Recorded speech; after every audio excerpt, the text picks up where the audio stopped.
បុរសវ័យចំណាស់ម្នាក់បានដៃទៅបេះលើសាកសពបុរសម្នាក់ដែលគេបានស្លាប់រយៈពេល3ថ្ងៃមកហើយបុរសវ័យចំណាស់នោះបានពិនិត្យឃើញថាសាកសពបុរសម្នាក់នោះត្រូវបានគេវះយកក្រលៀនអស់ទៅហើយសូម្បីតែសាកសពក៏ត្រូវគេទុកឲ្យហួតហែងក្រោមពន្លឺព្រះអាទិត្យផងដែរដោយសារតែការអាណិតនិងចង់ដឹងពីមូលហេតុដែលធ្វើឲ្យបុរសកំសត់នោះស្លាប់បុរសវ័យចំណាស់បានយកដៃស្ទប់ក្បាលរបស់សាសហើយប្រើយុទ្ធសិលដើម្បីមើលពីព្រឹត្តិការណ៍ដែលបានកើតឡើងតាមការពិតទៅសាហូបានផ្ដល់ក្រលៀនដល់ប្រពន្ធដែលឈឺរបស់គាត់ប៉ុន្តែនាងបានរួមដៃជាមួយបុរសអ្នកមានម្នាក់បានលួចក្រលៀនមួយចំហៀងទៀតរបស់គាត់ហើយពួកគេក៏បានសម្លាប់សាហូដោយរួញគេទម្លាក់ចូលទៅក្នុងទឹកបន្ទាប់ពីបានដឹងដើមហេតុហើយបុរសចំណាស់នោះពិតជាខឹងមនុស្សអាក្រក់ទាំងនោះខ្លាំងណាស់ហើយបុរសចំណាស់បានសម្រេចចិត្តជួយសង្គ្រោះជីវិតរបស់សាហួរដោយផ្ដល់ឲ្យគេនៅក្រលៀនពិសេសនិងជួយគេឲ្យមានយុទ្ធសិលដ៏ខ្លាំងពូកែដើម្បីធ្វើឲ្យគេអាចទៅសងសឹកជាមួយមនុស្សអាក្រក់ទាំងអស់នោះបាន3ឆ្នាំក្រោយមកសាហួរបានក្លាយជាមនុស្សម្នាក់ថ្មីហើយគេកំពុងរងចាំឱកាសទៅសងសឹកជាមួយប្រពន្ធរបស់គេនិងបុរសអ្នកមានម្នាក់នោះវិញចំណែកឯប្រពន្ធរបស់សាហួរនេះវិញនាងកំពុងតែរៀបការជាមួយបុរសអ្នកមាននោះយ៉ាងមានសេចក្តីសុខ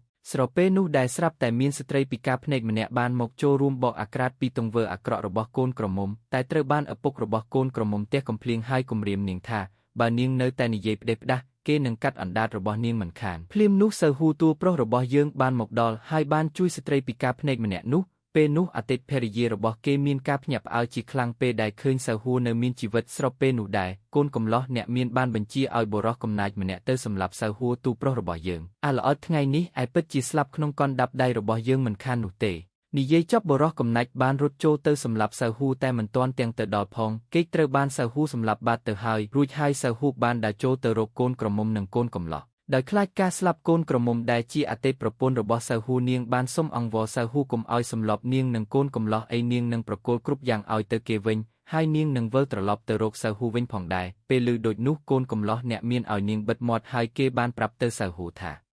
ល្អិតយើងមិនដឹងថាឯងមានប្រភពមកពីណានោះទេតែពេលនេះឯងមករករឿងគ្រួសាររបស់យើងដូច្នេះឯងត្រូវតែស្លាប់តើឯងសំអាងអីបានជាចង់សម្លាប់យើងបន្តិចទៀតឯងគង់តែដឹងទេអ្នកណាហ៊ានក្អេងក្អាងនៅទីនេះនេះគឺគេឆាប់ចាប់គេភ្លាមទៅគឺគេជាអ្នកសម្លាប់មនុស្សគេចង់សម្លាប់ខ្ញុំយើងមិនដឹងថាឯងខ្លាំងប៉ុណ្ណានោះទេឯងមិនអាចប្រឆាំងនឹងអំណាចពិតបាននោះទេពិតមែនហើយឯងកំពុងតែលេងខុសមនុស្សហើយឯងត្រូវតែស្លាប់ហេតុអីបានជាឯងនៅស្ងៀមឯងចង់ឲ្យខ្ញុំសម្លាប់ឯងនៅទីនេះមែនទេ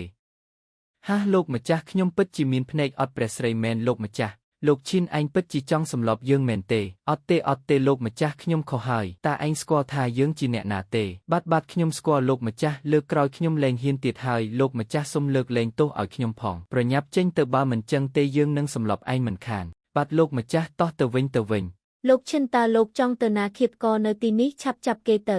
ពេលនោះកូនកំលោះអ្នកមាននោះខឹងយ៉ាងខ្លាំងហើយគេបាននិយាយគំរាមសាហូថាបើមិនចាក់ចេញពីទីនេះទេគេនឹងហៅគ្រួសាររបស់គេដែលជាអ្នកមានអំណាចមកសម្លាប់សាហូមិនខានភ្លាមនោះសាហូបានវាយគេឲ្យសន្លប់បន្ទាប់មកសាហូបានសងសឹកជាមួយអតីតប្រពន្ធចិត្តអាក្រក់របស់គេដោយខ្វះយកភ្នែកទាំងសងខាងរបស់នាងរួចហើយគេបាននាំស្ត្រីពិការភ្នែកទៅព្យាបាលឲ្យនាងអាចមើលឃើញឡើងវិញ